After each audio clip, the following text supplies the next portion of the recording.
Olá a todos, dando sequência nas nossas atividades, vamos verificar nessa aula montagem de articuladores semiajustáveis.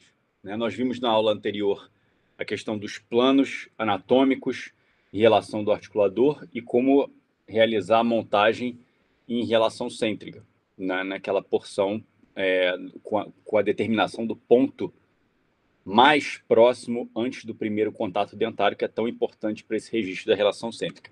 E agora vamos ver a montagem em articuladores. Os objetivos da montagem, né, que nós temos: estudo da forma e posição dentária, análise oclusal, avaliação de áreas edêntulas, planejamento protético, enceramento diagnóstico, que é o que? Uma forma que você tem de montar o paciente em relação cêntrica ou na relação que você quiser, para realizar uma maquete, né, um enceramento, uma estimativa de como seria a prótese, para ver se vai ser bem feita, muito utilizado em prótese, né, em vários tipos de planejamento de prótese, seja fixa, removível, total. A documentação propriamente dita do estado inicial do paciente, né, como ele se apresenta, então uma forma de documentá-lo também. O conceito do ASA, né, do articulador semiajustável, é esse instrumento mecânico que representa a articulação temporomandibular. O nome já diz, ele duplica, registra e duplica alguns movimentos mandibulares, mas ele é semi-ajustável, ele não é totalmente ajustável, né? Mas existem vários padrões compensatórios para você exatamente não gerar nenhum tipo de interferência e realizar ajustes nos quais você pode ter certeza do estudo e da fidelidade desse articulador em relação aos movimentos que foram registrados do seu paciente. Aí ele, como foi falado já nessa aula e na aula anterior, que você utiliza também como meio diagnóstico, planejamento e tratamentos reabilitadores. O objetivo é reprodução com limitações, como eu acabei de dizer, de posições estáticas e dinâmicas da mandíbula em relação à maxila. Né? E é exatamente aquela representação da aula anterior do plano de Camper, né? Paralelo ao plano oclusal, que vai ser o arco, o garfo oclusal, e o arco facial, que vai ser paralelo ao plano de Frankfurt. Tudo bem? Dentro da classificação de articuladores, nós temos articuladores não ajustáveis, que são chamados também, vocês vão encontrar em livros, de verticuladores ou articuladores de charneira. São articuladores que não têm nenhum movimento e extremamente limitados. Não tem nenhuma utilidade para o estudo da oclusão propriamente dita. E, inclusive, você não tem a possibilidade de gerar nenhum tipo de simulação de movimento. Então, existem, mas são pouco utilizados. Os semi-ajustáveis têm dois tipos, o Arcon e o não Arcon. Tá? O que é isso? O Arcon é o articulador côndilo, ou chamado também de whip mix, que é exatamente o articulador que nós utilizamos na disciplina. O dispositivo condilar é localizado no ramo inferior do articulador, similar ao paciente, né? Similar a nós. Esse é o tipo Arcon ou whip mix, que vocês vão ver que nós utilizamos. E existe também o não Arcon, no qual o dispositivo condilar está instalado no ramo superior do articulador. São tipos de articuladores diferentes e condutas diferentes. Nós, na disciplina de oclusão, preconizamos o uso aqui do Arcon, tá? Então, isso só fica documentado para registro com vocês. Existem também os articuladores totalmente ajustáveis, mas são articuladores de difícil utilização, difícil manuseio. O custo-benefício deles também é muito alto, né? E tem que se ter um treinamento muito extenso e detalhado. Então, porque ele tem essa possibilidade exatamente desse arco cinemático de registro de movimentos mandibulares. Mas é pouco utilizado por essas características. E, na verdade, nós podemos adaptar o articulador semi-ajustável para realizar diferentes tipos de registros se nós quisermos. Então, é uma forma de compensar isso. Vamos ver agora os componentes do articulador semi-ajustável. O corpo dele, propriamente dito, vocês estão vendo os ramos superior e inferior. O arco facial, propriamente dito. O relator nasium, que é um apoio que vocês vão colocar nesse arco facial, e o garfo de mordida, que é onde nós fazemos o registro, geralmente com Godiva, né, dos dentes superiores do paciente. Então, olha só, o arco facial. ele transfere o arco de fechamento mandibular e permite essa montagem do modelo de gesso superior, registrando também o quê? A distância intercondilar, por conta do posicionamento dele que tem aqui, né? Posicionamento no conduto auditivo externo do paciente. Então, nós registramos quando ele posiciona aqui, ele vai ter uma porção aqui anterior que vai registrar se é PM ou G em determinados modelos. Esse daqui é o relator, voltando aqui, esse aqui é o relator Nasium, que vocês estão vendo que dá um apoio e estabilidade nesse ponto anatômico. E aqui não está posicionado na paciente, que é o garfo, que ele vai ser registrado. Nesse exemplo aqui tem uma prótese total, mas pode ser, enfim, registrado em dentes, com Godiva. O que importa é que esse garfo aqui estará paralelo ao quê? Ao plano de Camper, porque ele é o plano do arco superior. Tudo bem? Fazendo uma correlação com a outra aula nós tivemos anteriormente, olha só o arco facial, como ele é paralelo ao qual plano? Ao plano de Frankfurt, né? Ele é que é o paralelo ao plano de Frankfurt. E o garfo vai ser paralelo ao plano de Camper. Esse é o nosso objetivo. E quando nós realizamos o arco facial, temos o registro da distância intercondilar. Determinados modelos, alguns modelos de articulador, não existe essa possibilidade de realizar essa mensuração entre pequeno, médio e grande, é uma distância única. E nós temos a montagem do modelo no arco superior, do arco superior no modelo no articulador, transferindo esse arco de fechamento mandibular. Então, olha a posição dele aqui. Paciente, olha, em alguns modelos, como eu falei, existe uma numeração de 1, 2, 3, ou pequeno, médio, grande, enfim. E você está com essa posição, olha, o plano de Frankfurt e aqui o plano de Camper no paciente, tá bom? Esse é o nosso objetivo dessa transferência através do arco facial. O garfo de mordida e o relator Nasium. O relator Nasium, ele estabiliza, olha, como vocês estão vendo aqui na foto, o arco facial, né, no plano de Frankfurt. Ele, se você não implementa não deixa ele estável e pressiona ele contra esse ponto Nasium aqui, travando nesse parafuso aqui, há um deslocamento do arco facial no conduto auditivo externo do paciente para cima e para baixo. Então não funciona. Quando você aperta esse conjunto, ele fica estável e você consegue exatamente essa estabilização com o plano de Frankfurt. E o garfo de mordida que nós vimos, aqui com uma prótese total, pode ser, enfim, se o paciente possuir os dentes ou alguns elementos que possam ser transferidos, pode ser a Godiva diretamente. Vai transferir a posição do plano oclusal superior, né, que é o plano de Camper para o articulador semiajustável. Vocês estão vendo que essa parte aqui do garfo, essa parte dentada com essa parte de metal aqui, fica sempre voltada para os dentes inferiores. E a parte inversa, ela não vai ter essa parte dentada aqui. Tudo bem?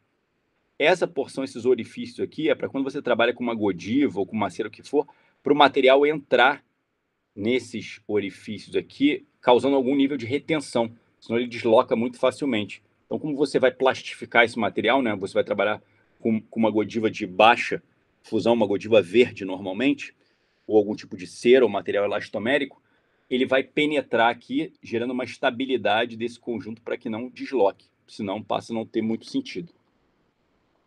Temos também placas de montagem. Em alguns modelos, essas placas de montagem são parafusadas e elas têm retenções para o gesso, como vocês estão vendo.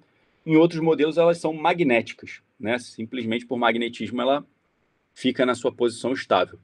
Então, elas vão receber e tem o objetivo de dar essa retenção nesses corpos superiores e inferiores dos articuladores semiajustáveis. E aqui, esse exemplo é estabilizado por parafusagem, mas, como eu falei, existe o magnetismo também. O pino incisal. Vamos ver que o pino incisal sempre tem uma marca 0, tá? Que seria onde você colocaria o seu ramo aqui. Só que, normalmente, se você faz o registro, normalmente você faz o registro do paciente excêntrica para estudo, se você fizer em 0, esse registro aqui, quando você remover o registro de cera do paciente, vai para os modelos ocluírem, você vai soltar esse pino e vai ter uma discrepância para baixo. aqui. Você vai ter um padrão que não vai ficar em zero aquele pino exatamente. E esse pino é o que determina, digamos, a dimensão, a marca da dimensão vertical do paciente, né? A dimensão vertical do paciente, na verdade, foi estabelecida com a relação dos modelos, mas ele vai ter uma marca ali, uma mensuração dessa dimensão vertical. Então, em muitas situações clínicas, quando nós realizamos o registro em cêntrica, e nós estamos trabalhando, até na universidade, nós trabalhamos com lâminas de cera 7, dupla ou simples, nós incorporamos aqui, como esse pino vai descer, nós incorporamos 1 ou 2 milímetros, normalmente 2 milímetros, para que quando nós retiremos a cera que foi utilizada, os modelos articulem e nós tenhamos que mexer nesse pino, ele gere um padrão compensatório e esse ramo superior aqui fique em zero, exatamente. Esse é o objetivo desse padrão compensatório, utilizado em RC, por conta desse registro de cera. Agora, se eu estiver registrando o paciente em máxima intercuspidação, vocês irão colocar ele diretamente em zero, porque não há nenhum tipo de compensação. Você já está registrando o contato, né? O registro é do contato oclusal do paciente. Então, é só posicionar ele em zero nesse pino incisal. A mesa incisal, ela estabiliza o pino incisal, ele toca, você geralmente posiciona ela e mexe nesse parafuso aqui para posicioná-la ou mais para o anterior ou mais para o posterior, para o pino ficar centralizado. E não é o objetivo da disciplina, mas vocês vão encontrar em livros, existe uma possibilidade de personalização de guias de desoclusão, que nós não estudamos na disciplina, vocês vão ver futuramente em outras aulas, mas há uma possibilidade de determinação de colocar um acrílico aqui e realizar uma mesa com o caminho que os dentes fariam, que é essa chamada personalização de guias. Mas isso é uma abordagem usada mais em reabilitação de pacientes. Não é objetivo aqui na disciplina de oclusão, mas como vocês vão encontrar em livros, em alguns livros, esse tipo de caracterização fica citado para saber que ele é viável também e é feito nessa mesa. Os côndilos. Os articuladores Arcon, se o articulador que vocês estiverem usando não tiver uma distância média, existem articuladores que têm uma distância fixa, média. Não tem P, M ou G. Ele é médio e só existe essa possibilidade. Então, você não tem esse tipo de ajuste. Em articuladores que você tem esse tipo de ajuste, né, que você tem o Arcon, você tem o côndilo aqui no corpo inferior, você pode, você pode posicionar ele de acordo com a determinação do arco facial, ou seja, você viu no paciente se ele é P, M ou G, quando você colocou o arco facial no paciente. Então, você vai lá no ramo inferior do articulador e vai ter uma sinalização aqui para você mudar esse pino com uma chave, na qual você vai colocar no M, no 1 ou 2 ou 3, ou P ou M ou G aqui em ambos os lados. Tá? E você vai ajustar o ramo superior também para isso, para ele encaixar aqui. Porque aqui vocês estão vendo que eu tenho o côndilo e no ramo superior do articulador a gente vai ter como se fosse uma cavidade glenoide metálica, né, que é o que vai encaixar e você vai ajustar o ramo superior também. Então, seria a forma de você personalizar essa distância intercondilar do paciente que foi obtida através do arco facial. Mas em modelos de articuladores, mais uma vez, que tenham essa possibilidade, tá bom? Não é todo modelo que tem essa possibilidade. Em alguns modelos, existem espaçadores para você fazer isso. Alguns modelos mais antigos, existem alguns anéis que vocês têm que adicionar aqui nessa porção para ganhar esse espaço. E outros modelos mais modernos, né, numa parte aqui, um pouquinho depois desse parafuso, tem como se fosse uma roldana metálica, na qual você vai afrouxar esse parafuso que está aqui, bilateralmente, né, tanto ele quanto do outro lado, e mexer nessa roldana para essa porção aqui deslocar. Ela vai aumentando, no meu sentido aqui, indo da esquerda para a direita, ou diminuindo da direita para a esquerda, dependendo do movimento que você faz na roldana, para chegar nessa distância PM ou G. Tá? Articuladores mais modernos, digamos, têm isso. Articuladores mais antigos não têm essa roldana aqui. Você tem que manualmente remover essa porção e colocar os anéis manualmente. Tá? Recomendamos aqui na disciplina que vocês leiam todo o manual do articulador. É muito importante que vocês leiam o manual completo do articulador para ter entendimento da estrutura, das possibilidades. Cada articulador, dependendo do fabricante, tem uma particularidade, um detalhezinho, e isso não é fixo. Então, é importante que vocês saibam o material que vocês estão utilizando, saibam como ele funciona e leiam o manual de instrução deles, tudo bem? E tirem dúvidas conosco, se for o caso, claro. Os espaçadores ficam nesse corpo superior e, como eu falei, você pode ajustá-lo, tá? Nessa porção. E essa aqui seria a cavidade glenoide, olha, que eu falei que vai encaixar a cavidade glenoide metálica, né, representação dela, que vai encaixar no côndilo que você vai fazer esse ajuste. Ou seja, se você ajustou ele para pequeno no inferior, o superior também vai ser pequeno. E assim subsequentemente, tá? Aqui, nós vamos ter essa possibilidade, não vou entrar no mérito disso agora aqui, de porquê, nada, eu estou citando, mas vocês vão ver mais à frente, na aula do professor Fábio Robles, o que é o ângulo de Bennett. Nós vamos ter uma inclinação aqui, só citando da guia condilar, que vai ser de 30 graus, e desse pino aqui, que vai ser o ângulo de Bennett de 15 graus. Mas isso não é importante agora, só estou citando para vocês, porque vocês vão ter a oportunidade de estudar isso mais detalhadamente com o professor Fábio, tá, mais à frente. E a finalidade é de transferir essa distância, ou seja, você teve um equilíbrio do ramo inferior em PM ou G, 1, 2 e 3, e agora você acabou de determinar esse encaixe preciso do ramo superior também em PM ou G para ficar em equilíbrio. A guia condilar, que é o que eu acabei de falar com vocês, que é essa inclinação da guia condilar de 30 graus, né, que está representado aqui, que é o valor que nós usamos. Isso vai ter influência na altura das cúspides. Só estou citando isso para vocês. Não é o momento de memorizar isso agora, porque vocês vão ter com mais detalhes em outras aulas. Vocês vão ver que o estudo da oclusão, a cada aula nós vamos aprofundando mais, entrando em mais detalhes, né, para vocês terem a compreensão total do que está acontecendo. Mas agora é só uma caracterização. Não tenham preocupação em gravar isso agora, porque vocês não tiveram a informação completa a respeito do porquê desse ângulo, tá? Então, o importante é falar que essa guia condilar é um ângulo formado pela inclinação da parede horizontal, da parede superior da cavidade glenoide com o plano horizontal, tá? É exatamente esse ângulo formado, e esse ângulo tem influência na altura das cúspides e tem 30 graus. Essa é a representação do encaixe da mesa, olha, da cavidade glenoide superior metálica, que eu falei com vocês, com o côndilo que está no ramo inferior do articulador.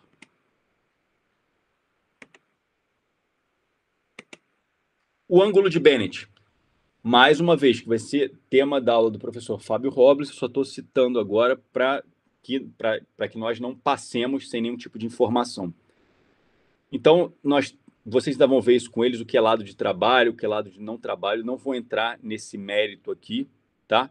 Mas o ângulo de Bennett é formado pelo côndilo do lado de não trabalho. É o lado que a mandíbula não está sendo, não está se deslocando com o plano sagital. E nós temos a única coisa que eu queria que vocês fixassem aqui, é que ele tem um valor de 15 graus, tá? E que ele também tem influência na altura das cúspides. Essa questão do que é lado de trabalho, lado de não trabalho, antero-inferior, nós vamos ver mais à frente, porque agora vocês ainda não tiveram essa informação completa. Só queria deixar claro para vocês que tanto a guia, né, a inclinação da guia condilar quanto o ângulo de Bennett tem influência na altura das cúspides. Essa é a mensagem aqui, e que o valor da guia é de 30 graus e o valor do ângulo de Bennett é 15 graus. Ponto. Essa é a informação necessária para essa aula. Mais à frente, mais detalhes serão dados em outras aulas. Então, os ajustes iniciais, como eu falei, nós vamos no articulador ajustar aquela guia condilar em 30 graus, tá, que nós vimos. Vou até voltar aqui na foto. Olha, essa guia condilar aqui em 30 graus, tem uma linha, nós vamos ajustar essa guia. O ângulo de lateralidade, que é o de Bennett, olha, nós vamos ajustar em 15 graus, tá? Tem uma posição aqui para vocês desaparafusarem esse parafuso e colocarem ele em 15 graus. E o nosso pino incisional em 2 milímetros ou 0, tá? Nessa porção. No exercício que vocês vão fazer de enceramento progressivo, ele vai ficar em 0, né? Porque ele vai estar em máxima intercuspidação ali para vocês. Se fosse uma questão de uma montagem de RC, como eu falei, tem esse padrão compensatório da cera. E aí nós vamos colocar essa porção em 2 milímetros, tá? O ajuste da distância intercondilar vai acontecer em modelos de articulador que propicia esse tipo de ajuste, e quem vai determinar essa distância, se é PM ou G, é o articulador facial. a montagem asa. O Arcon, que é o nosso tipo. Diferença entre a relação cêntrica que nós vimos na aula passada e máxima intercuspidação. Uma coisa importante é nos registros interoclusais, principalmente nesse caso que vocês estão vendo, quando vocês fizerem no arco facial, colocarem Godiva, que vocês vão ver em várias referências bibliográficas, visualizarem se há algum tipo de interferência. A Godiva ela tem que registrar a ponta de cúspide dos dentes e não englobar o dente inteiro, porque tem umas regiões além do equador protético do dente que se tornam retentivas. Vocês têm que visualizar no gesso ou na Godiva se há algum tipo de interferência para o assentamento.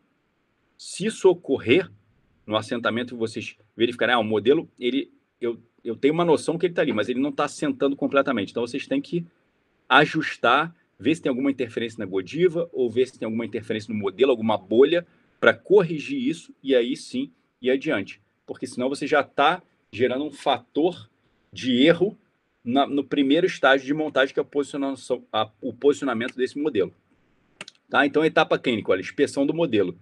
Você vai verificar exatamente se tem a bolha, se não tem a bolha, se você tem que remover, isso é importante. Né? Ainda mais essas bolhas positivas que têm uma interferência. Por isso que é muito importante a qualidade do modelo obtido. Quanto mais qualidade você tem, menos você vai executar ou se preocupar com esse tipo de procedimento. Então, retirada ali a bolha e você pode prosseguir. Depois disso, você vai fazer esse registro do garfo oclusal. Então, você normalmente usa uma Godiva de baixa fusão, que é aquela cor esverdeada, né? Uma lamparina para fazer a plastificação, ou às vezes um ebulidor de água, que você vai colocar numa cuba de borracha para plastificar a Godiva de uma forma que você não queime ela, também é uma forma prática em múltiplos pontos. Ter um cabo de bisturi, uma lâmina, para você tirar qualquer excesso da Godiva de uma forma precisa, né, e sem risco de tirar a Godiva inteira do garfo. O modelo superior que você obteve numa sessão prévia, uma moldagem e o articulador. Então, olha, nesse caso aqui o exemplo é da plastificação com a lamparina, mas você podia plastificar, como eu falei, com um ebulidor de água, colocando já 3 pontos de Godiva no garfo. Essas retenções que vocês estão visualizando aqui são exatamente retenções para a Godiva, para ela penetrar aqui. E essa parte aqui é a parte voltada com essa proeminência de metal para o arco, para os dentes inferiores do paciente, tá? Para não ter nenhuma interferência no dente superior. Então, você vai plastificar e colocar. Se for o ebulidor, você pode colocar as 3 ao mesmo tempo. Normalmente é o seu desejo. Então, olha lá, 3 pontos que você vai colocar nesse garfo. Isso pronto, você vai posicionar no paciente. Ele mesmo pode posicionar. Esse ramo do garfo aqui fica na linha média do paciente, tá? No plano sagital dele. Então, se o paciente tiver qualquer desvio de septo, você vai desconsiderar isso, é uma questão anatômica. Então, você vai posicionar ali. E o garfo tem que ficar posicionado, bilateralmente em equilíbrio. Ele não pode ficar torto, né? Inclinado aqui para a direita ou inclinado para a esquerda. Né? O objetivo é que ele fique equilibrado aqui, que os dentes não toquem na parte metálica do garfo. Tá? Olha só, ele em equilíbrio e com plano sagital médio, plastificado, e olha as marcas. Os dentes anteriores devem ficar tocando mais próximo aqui desse ramo. Você não deve colocar o dente em sentido palatino. E as pontas das cúspides são necessárias. Se tiver necessidade, você vai remover. Se você acabou moldando, né, englobando uma parte maior do dente, isso está gerando uma retenção, você vai pegar a sua lâmina de bisturi e vai cortar. Esse é o objetivo. O importante é que quando isso ocorra, essa marca aqui, os outros dentes não estejam tocando no metal, né, estejam afastados do metal, porque senão isso vai gerar interferência. Então, só os dentes vão se tocar na Godiva. Esse é o objetivo principal. Então, olha, tá lá o plano de Frankfurt, né? Nosso plano de Camper posicionado, e aí você vai apertar os parafusos concomitantemente. Você tem uma ordem de aperto. Qual é essa ordem? Primeiro você vai posicionar o arco facial no paciente e vai apertar esses três parafusos superiores, tá? Nessa parte. Então, você acabou de determinar aqui, com esse movimento, isso tudo com o conjunto já encaixado, tá? Mas está tudo solto, todos os parafusos estão afrouxados. Então, primeiro você colocou, encaixou, o paciente vai falar para você, olha, encaixou no meu ouvido, está encaixado. Ótimo. Você vai apertar esses 3. Aí você acabou de determinar se é PM ou G aqui. Tudo bem, mas o conjunto está se deslocando para cima e para baixo. Aí você vai posicionar o násio, centralizar ele aqui, que você tem um ajuste para fazer nesse násio, e aí vai pressionar essa porção dele no ponto anatômico e travar nesse parafuso. Então, nessa hora, o arco facial já ficou travado em posição no plano de Frankfurt com o que você queria. Por fim, em vários articuladores, esse é o modelo mais antigo, que tinham 2 parafusos aqui com uma chave. Vocês estão vendo, ó, um parafuso aqui nessa porção e outro aqui. Os modelos mais modernos têm aletas, uns pegadores para você realizar isso manualmente, sem colocar uma chave. Então você vai deslocar, esse conjunto vai se mexer para cima e para baixo, e esse nesse sentido antero-posterior. Você vai deslocar levemente, sem ele deslocar da arcada dentária, o paciente continua a segurar bilateralmente. Vocês estão vendo aqui, ó. Está segurando bilateralmente, pressionando nos dentes, para ele não se deslocar. Você vai deslocar ele o mais próximo daqui, não precisa ficar tocando. E existe uma variação de paciente para paciente, mas você vai mexer levemente para cima e para baixo aqui, tentando deslocar. Você vai chegar num ponto limite aqui. Quando você chegar nesse ponto limite e visualizar que os dentes estão tocando, aí você vai apertar essas 2 aletas concomitantemente, né, ao mesmo tempo. Vai apertar uma e a outra. E aí o conjunto vai ficar estável. Tudo vai ficar estável. O paciente vai tirar os dedos desse conjunto, nessa porção, e o conjunto vai ficar na mesma posição. Às vezes tem um deslocamento muito pequeno, de 1 milímetro, que é aceitável, 1, 2 milímetros. Agora, se esse conjunto cair completamente, né, você tiver um deslocamento muito grande para baixo, aí você tem que voltar e começar o procedimento de novo desde a primeira etapa, que é essa marcação dessa porção. Se você estiver fazendo com alguém essa conduta, o auxiliar pode pressionar lateralmente. Se não, pode ocorrer isso aqui que o paciente está fazendo. Para auxiliá-lo, o paciente pode segurar com os polegares o garfo, que ele está fazendo aqui, e estender os outros dedos da mão e pressionar lateralmente até você fixar o arco facial. Olha, você está vendo que a paciente está aqui pressionando os 2 lados do arco facial, para que você possa apertar essas aletas. Depois que você apertou esses 3 parafusos aqui, esse apoio do paciente não é mais necessário, porque já vai ficar estável. Mas é uma forma de garantir que ele não se desloque e não saia do conduto auditivo externo do paciente. Então tá lá ele posicionado, ó, o paciente auxiliando aqui, essa porção, conjunto estável, apertado. Aqui os parafusos, como eu falei para vocês, os modelos mais modernos têm duas borboletas aqui de apertamento, normalmente plásticas. E aqui, olha, o S, aqui está S, M ou L, ou PM, ou G, ou 1, ou 2, ou 3, determinando a distância. Nesse caso, a paciente aqui é S. Tudo bem? Nessa porção. Material instrumental. Para nós realizarmos o registro, né? São materiais clínicos e, enfim, tudo que vai ser necessário para realizar esse registro de relação cêntrica e nosso GIG. Então, o objetivo da relação cêntrica que nós vimos pouco na aula passada, né? Esse planejamento protético que foi citado, em casos extensos, prótese total, prótese fixa extensa, parcial, ou qualquer análise, disfunção oclusal, para estudar a oclusão do paciente ou confeccionar placas miorrelaxantes. A vantagem, quais são as vantagens? Nós temos um equilíbrio muscular e ligamentar do paciente, é uma posição que não depende de contatos dentários, ou seja, ela é reprodutível, você pode fazer quantas vezes você quiser. Você tem essa estabilidade bilateral do côndilo disco, né, na articular na eminência, e ela vai te dar uma análise precisa para, num tratamento reabilitador, você estabelecer uma oclusão de relação cêntrica para o paciente, que é um desejo, né? Em tratamentos reabilitadores que o paciente não tem estabilidade oclusal, o seu desejo é deixá-lo em relação cêntrica. Você estabelecer uma nova relação oclusal para ele, que ela seja uma relação de oclusão cêntrica. Tá bom? Em reabilitações protéticas extensas, ele também vai ser, nós vamos ter aplicabilidade da relação cêntrica justamente em próteses fixas posteriores bilaterais. Por quê? Nós não temos estabilidade posterior, então temos que ter a relação cêntrica para nos dar essa possibilidade de trabalho, né? O paciente sem dentes posteriores você não consegue relacionar, você tem que fazer um registro em cêntrica do paciente. Próteses totais, porque não há registro, né? Seja ela sobre implante, convencional, protocolo, não há diferença. Você sempre tem que fazer essa relação, até porque você determinou, vocês vão ver na disciplina de prótese total, que você determinou a dimensão vertical do paciente também. Você tem outros artifícios para determinar isso. E PPRs, próteses parciais removíveis, né, com ausências posteriores, em situações clínicas que o paciente não tenha estabilidade oclusal, você não tem uma posição para ele. Então, você tem que determinar isso e a relação cêntrica é a melhor forma de você fazê-lo.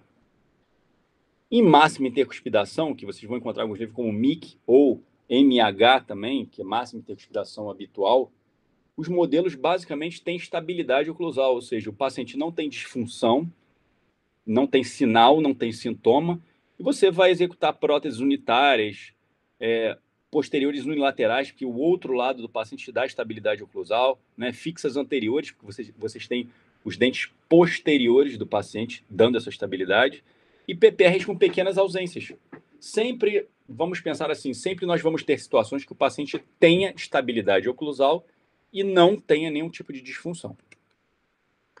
Então, vamos fazer, como nós vimos na aula anterior, a técnica bilateral, né? Nós não vamos fazer a técnica frontal, que nós vimos. Vamos utilizar os nossos desprogramadores oclusais.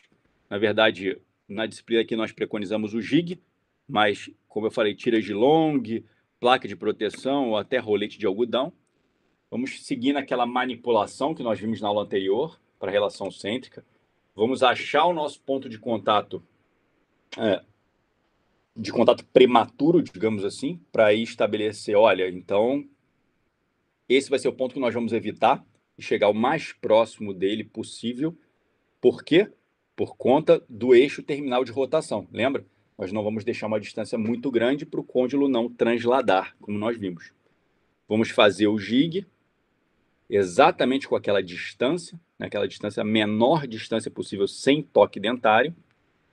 Vamos realizar o refinamento do ponto. Lembra? Removendo aqui toda a parte que possa interferir lingual ou vestibular e selecionando o ponto mais central que fica marcado dos incisivos, né, deixando um ponto único. E aí sim vamos passar para o registro interoclusal. Por quê? O paciente estará estável em relação cêntrica, ou seja, toda vez que nós inserirmos o jig, né, posicionarmos o jig no paciente e manipularmos, ele vai para o mesmo ponto. O ponto não tem contato dentário, então vamos fazer um registro. Esse registro pode ser em cera, resina acrílica, diferentes tipos de silicone por adição, por condensação, enfim, os silicones por adição ou chamados polivinilsiloxanos, que vocês já estudaram em materiais dentários, são os melhores para isso, porque não possuem alteração dimensional, né? Tem a questão só do coproduto, mas não tem um subproduto. O poliéter também pode ser indicado, porque tem uma estabilidade oclusal boa. A cera é um material muito utilizado, mas, porém, é o que tem a menor estabilidade. Ele distorce muito. Nosso objetivo é fazer um corte em linha de canino, como vocês estão vendo aqui na foto, né?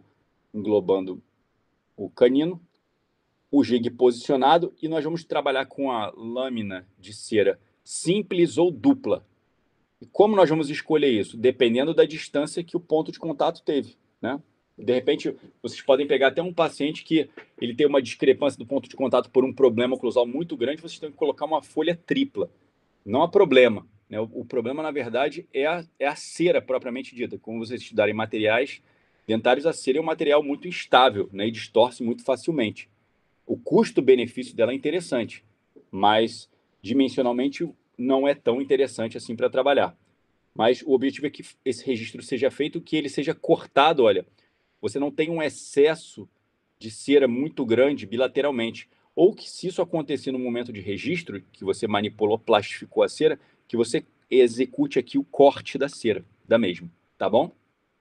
Nessa porção, é importante também vocês evitarem a plastificação da cera por completo, né? O interessante, se tiver com algum ebolidor e água quente, que você plastifique um lado dessa cera e depois o lado esquerdo, depois o direito ou vice-versa, mas não plastifique o centro, porque senão ela fica muito mole e é de difícil colocar instalação no paciente, né? Posicionamento no paciente. É complicado.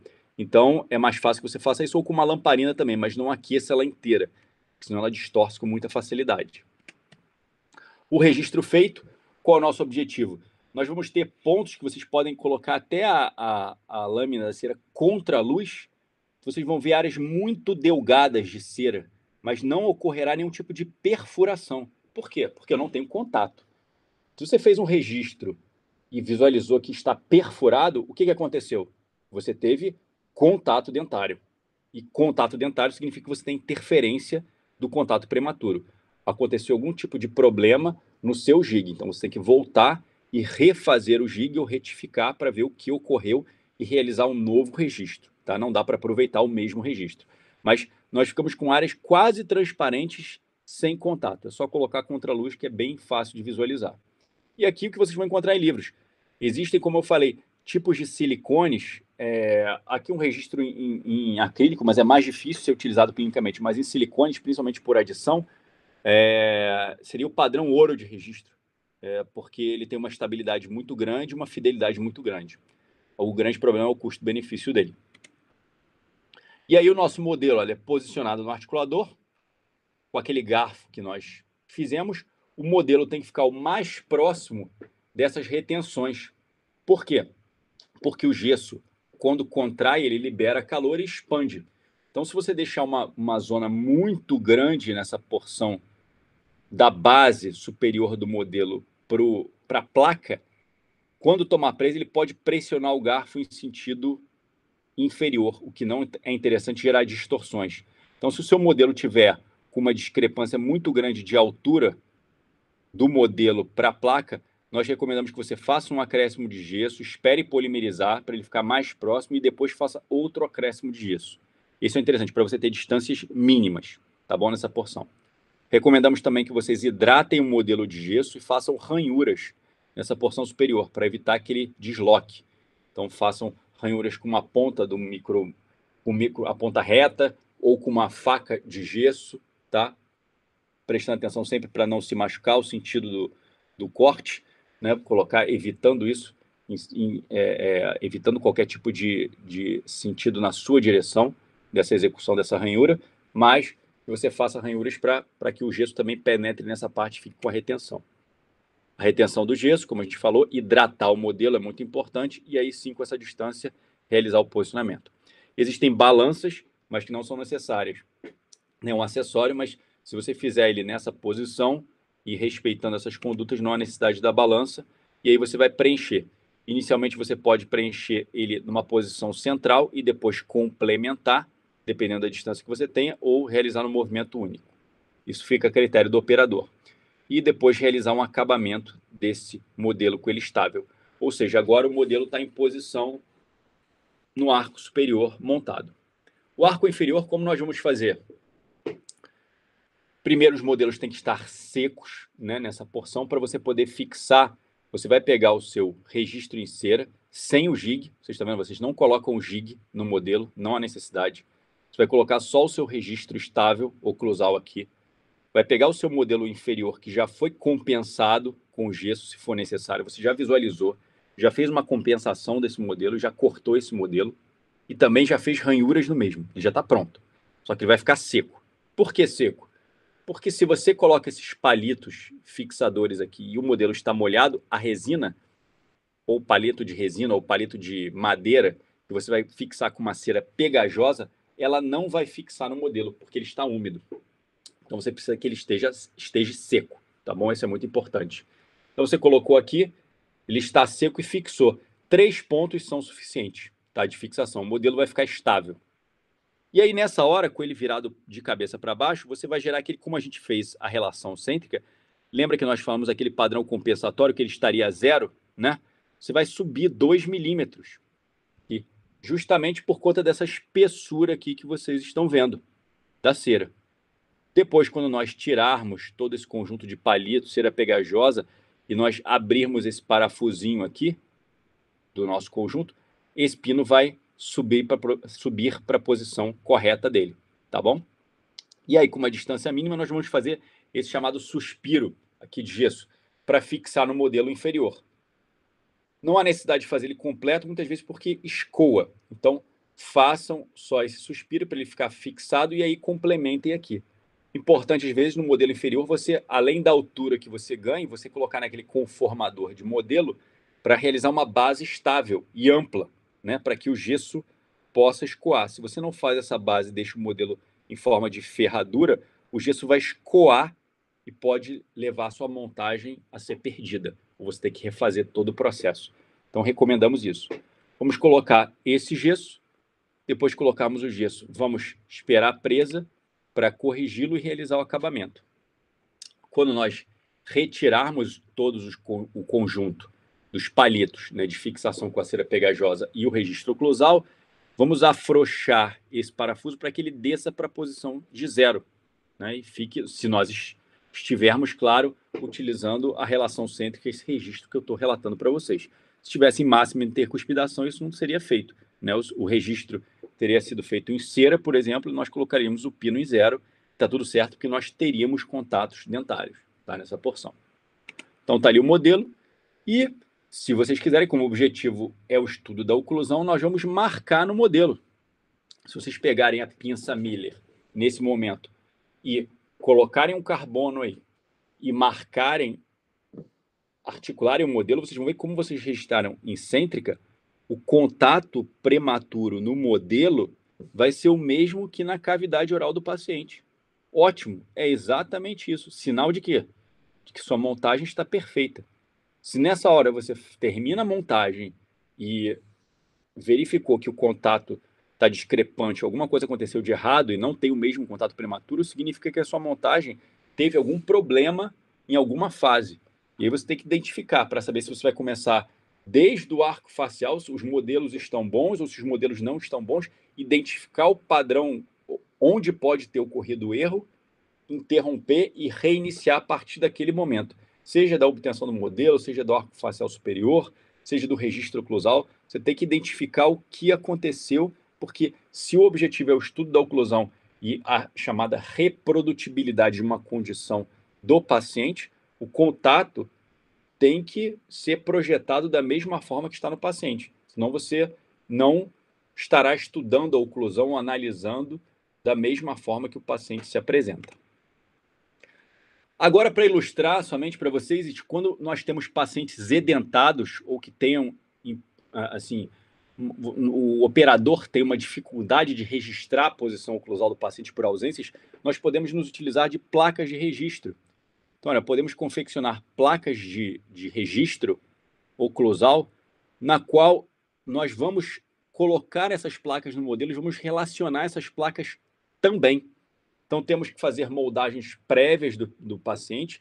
Nós mesmos podemos realizar a confecção das placas, ou um laboratório pode realizar, não tem problema, uma coisa simples de ser feita, para que nós tenhamos apoio dessas placas e elas possam também se relacionar. É importante, senão nós não vamos ter estabilidade, né? Olha um jig, por exemplo, com uma posição diferente, aquele ponto de contato, né, que eu falei para vocês no dente inferior, numa posição diferente. Não está centralizada, porque o paciente tem ausências.